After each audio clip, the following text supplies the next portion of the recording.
Hi there everyone, welcome back again in our lecture 4। Yes friends, ये हमारे सी programming series का fourth lecture है जहां पर आज हम हमारे सी प्रोग्रामिंग के लिए इंस्टॉलेशंस देखने वाले हैं। तो फ्रेंड्स, आप स्क्रीन पर देख सकते हैं कि मैंने यहाँ पर कुछ फोर्थ जितनी ऑपरेटिंग सिस्टम के नेम मेंशन किए हुए हैं। उसमें सबसे पहला है window operating system, second one is a Mac operating system, third one is a Linux and fourth one is a Chrome operating system. तो आप सबको ये क्वेश्चन आएगा कि सर हम ये चारों के चारों ऑपरेटिंग सिस्टम पर हमारे लिए कोड लिख सकते हैं। यस फ्रेंड्स, हमने प्रीवियस लेक्चर में डिस्कशन किया हुआ था कि हमारी जो सी प्रोग्रामिंग लैंग्वेज है वो पोर्टेबल है। पोर्टेबल का मीनिंग क्या होता है कि हम हमारी सी प्रोग्रामिंग लैंग्वेज के लिए जो भी कोड लिखने वाले हैं वो कोई भी ऑपरेटिंग सिस्टम पर इजीली लिख सकते हैं। यहाँ पर कोई भी ऐसा रेस्ट्रिक्शंस नहीं है कि हम सिर्फ और सिर्फ विंडो पे ही कोड लिख सकते हैं या सिर्फ और सिर्फ मैक ऑपरेटिंग सिस्टम पर ही हम सी प्रोग्रामिंग के लिए कोड लिख सकते हैं। नहीं फ्रेंड्स, सी प्रोग्रामिंग के लिए हम कोई भी ऑपरेटिंग सिस्टम को यूज कर सकते हैं और कोई भी ऑपरेटिंग सिस्टम में इजीली कोड भी लिख सकते हैं, राइट? क्योंकि हमारी जो सी प्रोग्रामिंग लैंग्वेज है वो पोर्टेबल है। नाउ अब हम देखते हैं कि सी प्रोग्रामिंग लैंग्वेज को लिखने के लिए हमें कौन कौन से टूल्स की रिक्वायरमेंट रहती है। तो उसमें सबसे पहला है कंपाइलर और सेकंड जो है वो है ID, integrated development environment, right? तो दोनों के बारे में समझते हैं, लेकिन सबसे पहले कंपाइलर को देखते हैं कि कंपाइलर होता क्या है और उसमें एक्चुअल में उसका वर्क क्या रहता है, राइट? तो उसके लिए मैंने यहाँ पर आपके लिए कुछ ड्रॉ किया हुआ है। सो फ्रेंड्स, आप यहाँ पर लेफ्ट साइड में देख सकते हैं कि मैंने कुछ प्रोग्राम लिखा हुआ है। यस फ्रेंड्स, ये हमारे सी प्रोग्रामिंग लैंग्वेज का सबसे बेसिक और फर्स्ट प्रोग्राम है जहां पर हम क्या करते हैं कि हम यहाँ पर प्रिंटफ फंक्शन को यूज करके सबसे पहले कुछ भी एक सेंटेंस को हमारे डिस्प्ले पर प्रिंट करवाते हैं, जिससे हमें आइडिया आ जाए कि यहाँ पर हमारे जो भी प्रोग्रामिंग लैंग्वेज के लिए जितना भी हमने कुछ सेटअप किया हुआ था हमारे आईडी और कंपाइलर के लिए वो प्रॉपरली सेट हुआ है कि नहीं, राइट? तो ये चेक करने के लिए हम सबसे पहले एक बेसिक प्रोग्राम को लिखते हैं और उस प्रोग्राम को अंडरस्टैंड करते हैं। तो यहाँ पर आप देख सकते हैं कि जितने भी वर्ड है लाइक स्टूडियो हो गया, इंक्लूड हो गया, main, int, print F, return, ये सारे के सारे वर्ड्स मैंने यहाँ पर इंग्लिश में लिखे हुए हैं, राइट? तो आप सबको एक कंफ्यूजन रहेगा कि हमारा जो भी ऑपरेटिंग सिस्टम है, जो भी हमारा सीपीयू है, मेन हमारा मशीन्स, वो क्या इंग्लिश लैंग्वेज को समझता है? नहीं फ्रेंड्स, हमारा सीपीयू, हमारा जो भी मशीन्स होता है वो कोई भी लैंग्वेज को समझता नहीं है, राइट? वो नहीं तो इंग्लिश, नहीं गुजराती, मराठी, हिंदी, तेलुगु, मलयालम, कोई भी लैंग्वेज को समझता नहीं है। तो कौन सी लैंग्वेज को समझता है? वो सिर्फ और सिर्फ हमारी बाइनरी लैंग्वेज, यानी कि 0 1 वाली जो भी लैंग्वेज है, मशीन लेवल लैंग्वेज, सिर्फ उसको ही समझता है। तो उसके लिए हम क्या कर सकते हैं? हम वो 0 1 वाली लैंग्वेज को सीख नहीं सकते, लेकिन हम क्या कर सकते हैं कि हम कोई भी प्रोग्रामिंग लैंग्वेज को सीख सकते हैं और प्रोग्रामिंग लैंग्वेज को हम कन्वर्ट करके बाइनरी में ट्रांसलेट कर सकते हैं, बाइनरी में ट्रांसफर कर सकते हैं। किस तरह से? तो उसके लिए यहाँ पर मैंने जो भी प्रोग्राम लिखा वो मैंने इंग्लिश में लिखा हुआ है, लेकिन उसको कन्वर्ट करने के लिए, उसको बाइनरी में ट्रांसफर करने के लिए हमने क्या यहाँ पर यूज किया हुआ है? कंपाइलर।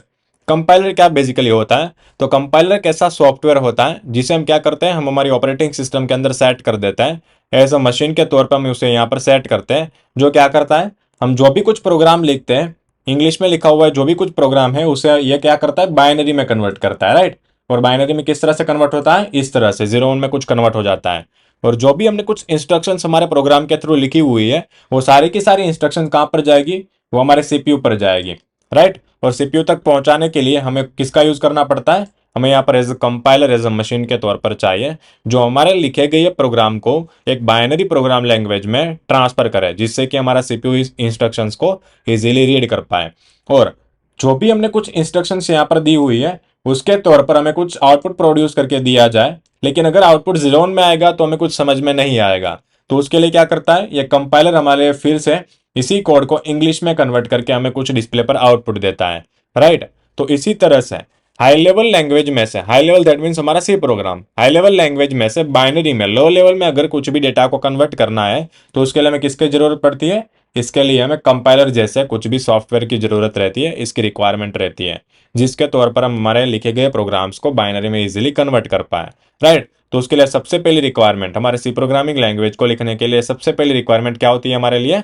हमारा कंपाइलर रहती है, राइट? सो फ्रेंड्स, अलग अलग प्रोग्रामिंग लैंग्वेज के लिए इस तरह से अलग अलग कंपाइलर को डिजाइन किया हुआ है, इस तरह से अलग अलग सॉफ्टवेयर को बनाया हुआ है कि जो भी प्रोग्रामिंग लैंग्वेज में लिखा गया कोड को, हाई लेवल लैंग्वेज कोड को एकदम बाइनरी और लो लेवल कोड में इजीली ट्रांसफर कर सकें, राइट? और वो सारा का सारा काम कौन करता है? वो सारा का सारा काम हमारा ये कंपाइलर करता है, राइट? समझ में आ गया यहाँ तक?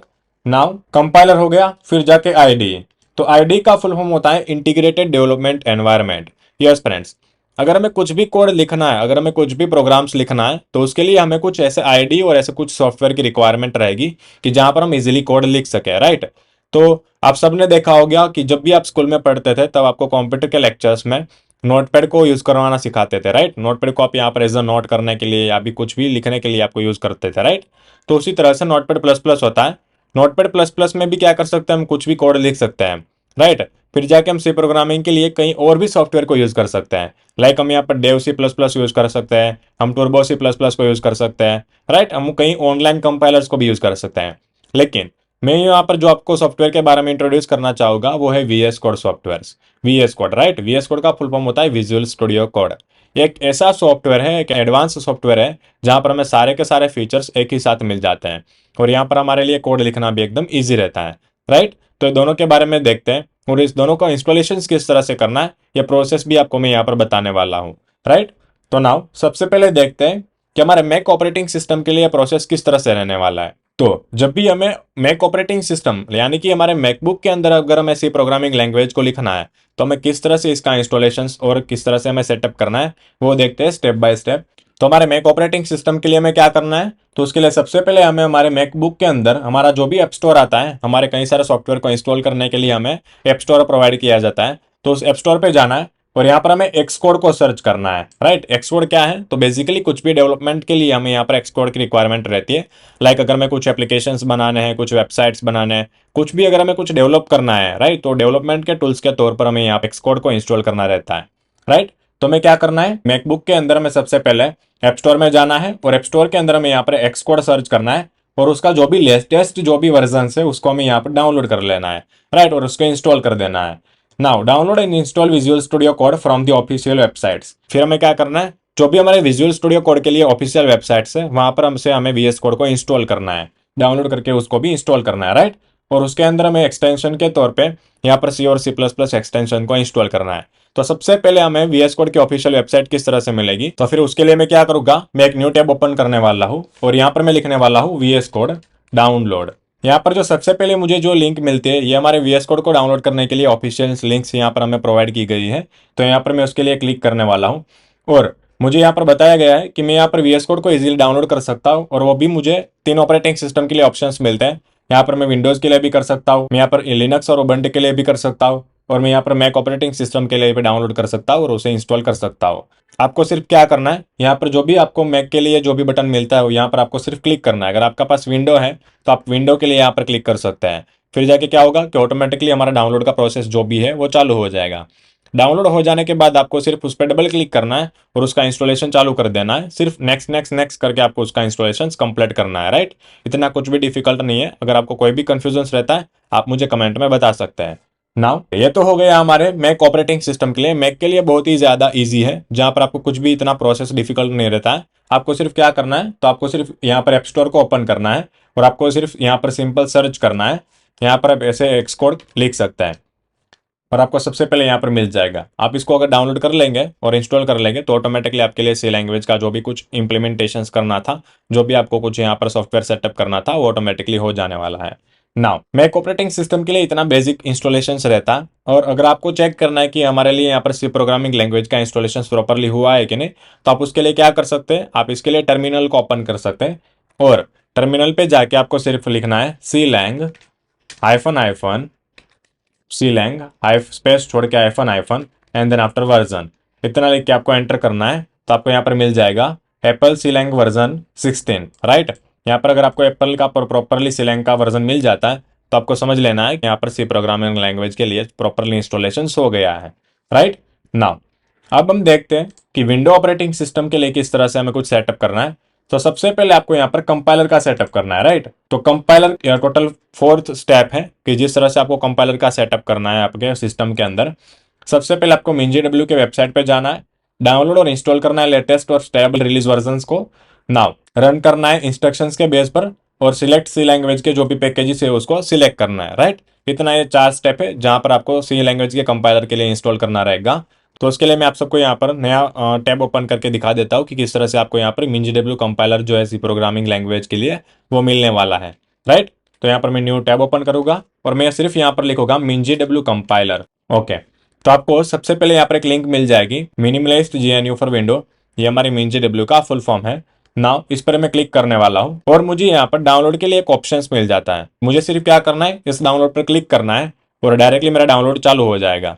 नाउ 1 से 2 मिनट का टाइम लगेगा, राइट। तो यहाँ पर क्या हो जाएगा, हमारे जो भी MinGW कंपाइलर हमारे सिस्टम के अंदर हम इंस्टॉल करना था वो इंस्टॉल भी हो जाएगा। लेकिन इसके लिए अभी आपको क्या करना पड़ेगा, इंस्टॉल हो जाने के बाद आपके सिस्टम वेरिएबल्स के अंदर इसका जो भी कुछ पाथ रहता है एनवायरमेंट्स में, वो आपको सेट करना रहेगा। इसकी प्रोसेस बहुत ही बेसिक है, मैं भी वो आपको स्टेप बाय स्टेप बता देने वाला हूँ किस तरह से इसका प्रोसेस रहेगा, राइट। और फ्रेंड्स, अगर आपको कुछ भी कंफ्यूजन रहेगा आप मुझे बता सकते हैं, मैं आपको उसके लिए सॉल्यूशंस बता दूंगा, राइट नाउ। और सेम यहाँ पर भी हमें मैक ओएस की तरह ही विंडो के लिए हमें यहाँ पर VS कोड का इंस्टॉलेशन करना रहेगा। सिर्फ VS कोड को डाउनलोड करना है और सिर्फ उसको इंस्टॉल करना है। बेसिक सेम यही सेम प्रोसेस रहने वाली है दोनों में। तो ये दो चीज़ हो गई।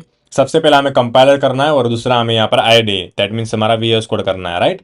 ये दोनों का हमें यहाँ पर इंस्टॉलेशन करना है, इजीली हो जाने वाला है दोनों का। यस फ्रेंड्स, तो मैक ऑपरेटिंग सिस्टम और विंडोज़ के लिए इतनी बस बेसिक प्रोसेस रहती है। और फिर जाके VS कोड को आपको ओपन करना है। तो VS कोड किस तरह से सबसे पहले आपको दिखने वाला है, तो मैं आपको यहाँ पर बता देता हूँ। इंस्टॉल करने के बाद आपको VS कोड कुछ इस तरह से दिखने वाला है, जहाँ पर सबसे पहले आपका बेसिक डैशबोर्ड रहने वाला है। जो सबसे पहली स्क्रीन आपको यहाँ पर दिख रही है, वेलकम स्क्रीन और डैशबोर्ड स्क्रीन। इस तरह से कुछ हमारा VS कोड का जो भी फर्स्ट स्क्रीन है वो आपको यहाँ पर दिखने वाला है। नाउ अब हमें क्या करना है, तो हमें सी प्रोग्रामिंग लैंग्वेज के लिए जितने भी प्रोग्राम्स लिखने हैं वो सारे के सारे प्रोग्राम्स हमें एक सिंगल फोल्डर के अंदर लिखना है। तो उसके लिए मैं यहाँ पर क्या करने वाला हूँ, मैं यहाँ पर एक नया फोल्डर क्रिएट करने वाला हूँ मेरे सिस्टम के अंदर और डायरेक्टली मैं उस फोल्डर को यहाँ पर ओपन करने वाला हूँ। तो मैं किस तरह से कर सकता हूँ, तो मैं यहाँ पर तो सबसे पहले मैं यहाँ पर ओपन पर क्लिक करने वाला हूँ। देन नाउ यहाँ पर मेरा खुद का ड्राइव है, उसी ड्राइव में मैं यहाँ पर एक फोल्डर बनाना चाहता हूँ। तो मैं यहाँ पर न्यू फोल्डर को क्रिएट करने वाला हूँ और यहाँ पर मैं लिखने वाला हूँ सी प्रोग्रामिंग, राइट। और फिर जाके इस फोल्डर को मैं क्रिएट करने वाला हूँ। और जो भी फोल्डर मैंने यहाँ पर क्रिएट किया हुआ है, लाइक यहाँ पर आप देख सकते हो कि एक सी प्रोग्रामिंग करके एक फोल्डर बनाया हुआ है। उस प्रोग्रामिंग फोल्डर का जो भी मैं सिलेक्ट करने वाला हूँ और सिलेक्ट करके उसको मैं डायरेक्टली यहाँ पर ओपन करने वाला हूँ, राइट। तो मेरे VS कोड में जो भी मैंने फोल्डर्स बनाया हुआ था वो फोल्डर्स मेरा यहाँ पर क्रिएट हो गया। Now yes I trust this author, okay. और बेसिकली हम यहाँ पर क्या कर सकते हैं कि हमने जो भी कुछ फोल्डर हमारे लिए बनाया उस फोल्डर के यहाँ पर हम अंदर फोल्डर के अंदर कई सारे फाइल्स को भी बना सकते हैं और उस फाइल्स में हम यहाँ पर हमारे सी प्रोग्रामिंग लैंग्वेज के लिए जो भी कुछ कोड लिखना है, जो भी कुछ प्रोग्राम्स लिखने हैं वो हम यहाँ पर इजीली लिख सकते हैं, राइट। तो किस तरह से हम फाइल को क्रिएट कर सकते हैं वो देखते हैं। तो यहाँ पर मैं फाइल पर क्लिक करने वाला हूँ। यहाँ पर अगर हमें फोल्डर के अंदर कुछ फोल्डर बनाने हैं तो उसके लिए यहाँ पर हमें न्यू फोल्डर ये वाला ऑप्शन मिलता है। और अगर हमें फोल्डर के अंदर कुछ फाइल्स क्रिएट करनी है तो उसके लिए यहाँ पर हमें ये ऑप्शन मिलता है, राइट। तो मैं यहाँ पर इस फाइल्स को मैं यहाँ पर क्लिक करने वाला हूँ और यहाँ पर मुझे जो भी कुछ फाइल बनानी है वो मैं लिख सकता हूँ, राइट। एग्जाम्पल के तौर पर अगर मुझे हेलो वर्ल्ड प्रिंट करना है तो मैंने यहाँ पर मेरे फाइल का नाम दे दिया hello.c, राइट। और ये जो .c है वो क्या है, वो हमारा सी प्रोग्रामिंग लैंग्वेज के लिए एक्सटेंशंस है। अगर मैं कोई भी प्रोग्राम्स लिखना रहता है तो जो भी प्रोग्रामिंग लैंग्वेज का प्रोग्राम है उसका हम यहाँ पर एक्सटेंशन मेंशन करना जरूरी है। आपने देखा होगा कि जब भी आप कुछ HTML के लिए फाइल्स बनाते थे तो आपने डॉट करके HTML लिखा था या आपने डॉट करके HTML भी लिखा था, राइट। अगर आपकी विंडोज के लिए कुछ फाइल आपकी बनती थी तो उसके लिए .exe फाइल होता था, राइट। तो फ्रेंड्स आपने देखा होगा कि अगर आप कुछ इमेज क्रिएट करते हो या कुछ अगर आप इमेज क्लिक करते हो तो उसके लिए उसका एक्सटेंशन क्या रहता है, JPG PNG इस तरह से कुछ एक्सटेंशन रहते हैं, राइट। अगर आप कुछ वीडियोज और PDF फाइल बनाते हैं तो उसके लिए डॉट क्या रहता है, .pdf रहता है, राइट। वीडियोज के लिए .mp4 रहता है। तो उसी तरह से कुछ भी अगर हम डेटा को क्रिएट करते हैं या डेटा को स्टोर करता है तो उसके लिए कुछ एक्सटेंशंस रिक्वायर रहते हैं। इसी तरह से अगर हमें कुछ प्रोग्रामिंग के लिए कुछ फाइल्स क्रिएट करनी रहती है तो उस फाइल्स में हमें सबसे पहले उसका एक्सटेंशन मेंशन करना पड़ेगा कि किस तरह से ये फाइल्स किस प्रोग्रामिंग लैंग्वेज के लिए है या किस तरह का डेटा को स्टोर कर रही है, राइट। तो उसके लिए उसका एक्सटेंशन सबसे इंपॉर्टेंट है, उसका एक्सटेंशन रिक्वायर रहता है। तो यहाँ पर हम सी प्रोग्रामिंग लैंग्वेज के लिए प्रोग्राम्स लिख रहे हैं तो उसके लिए हमें क्या करना पड़ेगा, .c करके उसका जो भी एक्सटेंशन रहता है वो एक्सटेंशन को यहाँ पर हमें मेंशन करना पड़ेगा। नाउ मैं यहाँ पर एंटर क्लिक करूंगा। हम यहाँ पर हमारा सबसे बेसिक प्रोग्राम नेक्स्ट लेक्चर में देखने वाले हैं किस तरह से हम यहाँ पर हमारा बेसिक प्रोग्राम लिख सकते हैं। आज हम यहाँ पर सिर्फ VS कोड को ही देखने वाले हैं किस तरह से हमारा VS कोड प्रॉपरली रहता है। नाउ यहाँ पर ये फाइल्स आ गई। नाउ इंपॉर्टेंट ऑप्शन हमारे लिए यहाँ पर एक्सटेंशन है, तो हम यहाँ पर एक्सटेंशन पर क्लिक करेंगे और सबसे पहले सर्च करने वाले हैं C++। तो C और C++ को सर्च करोगे आप तो यहाँ पर सबसे पहले आपको मिल जाएगा माइक्रोसॉफ्ट का जो भी ऑफिशियल एक्सटेंशंस है ये आपको यहाँ पर मिल जाएगा। मेरे पास ऑलरेडी इंस्टॉल है तो मुझे यहाँ पर अनइंस्टॉल का ऑप्शन मिलता है, आपको यहाँ पर इंस्टॉल का ऑप्शन मिलेगा। आप जैसे ही इस पर क्लिक करोगे तो ऑटोमेटिकली एक्सटेंशन जो भी है वो आपके सिस्टम के अंदर इंस्टॉल हो जाएगा, राइट। और आप इजीली सी प्रोग्रामिंग लैंग्वेज के लिए कोड लिख सकते हो। डन। नाउ और फ्रेंड्स आपको यहाँ पर एक और काम करना है। सबसे पहले आपको इस आइकन पर क्लिक करना है और यहाँ पर सेटिंग पर जाना है। सेटिंग पे जाके आपको यहाँ पर सिर्फ सर्च करना है रन इन टर्मिनल, राइट। तो यहाँ पर आपको टर्मिनल को ऑन करना रहेगा। तो इजीली क्या हो जाएगा, आप जब भी कुछ प्रोग्राम लिखोगे तो आपका प्रोग्राम डायरेक्टली आपके टर्मिनल में ओपन हो जाएगा। उसको हम डीपली देखने वाले हैं, इन डेप्थ में देखने वाले हैं, टर्मिनल क्या होता है और ये हमारे प्रोग्राम डिस्प्ले क्या होती है, टर्मिनल डिस्प्ले क्या होती है, ये सारे के सारे चीज़ों पर हम यहाँ पर डिस्कशन करने वाले हैं। तो फ्रेंड्स ये हो गया हमारा बेसिक। सबसे पहले हमने इंस्टॉलेशंस देख लिया और दो टूल्स की भी हमने बात कर ली कि दोनों टूल्स हमारे लिए रिक्वायर हैं, कंपाइलर और आईडी। हम कोई भी ऑपरेटिंग सिस्टम पर हमारे कोड को चला सकते हैं। मैक ऑपरेटिंग सिस्टम और विंडोज़ के लिए दोनों के लिए यहाँ पर सेटअप इजीली हो जाता है, इतना कुछ डिफिकल्ट नहीं रहता है ना। हम नेक्स्ट लेक्चर में देखने वाले कि किस तरह से हम यहाँ पर सी प्रोग्रामिंग लैंग्वेज के लिए हमारा फर्स्ट प्रोग्राम लिख सकते हैं, राइट। सो फ्रेंड्स हमारे सी प्रोग्रामिंग लैंग्वेज का इंस्टॉलेशन इतना ही ईजी रहता है। अगर आपको कुछ भी कंफ्यूजन रहता है तो आप मुझे कमेंट में बता सकते हो, मैं आपको डायरेक्टली उसके लिए सॉल्यूशंस बता दूंगा। और अगर आपको कुछ भी हेल्प चाहिए तो मैं आपको डायरेक्टली हेल्प भी करूंगा, राइट। तो फ्रेंड्स यहाँ तक ही रखते हैं। नेक्स्ट लेक्चर में हम देखने वाले हैं हमारा सी प्रोग्रामिंग लैंग्वेज का बेसिक प्रोग्राम। मिलते हैं नेक्स्ट लेक्चर में। Thank you.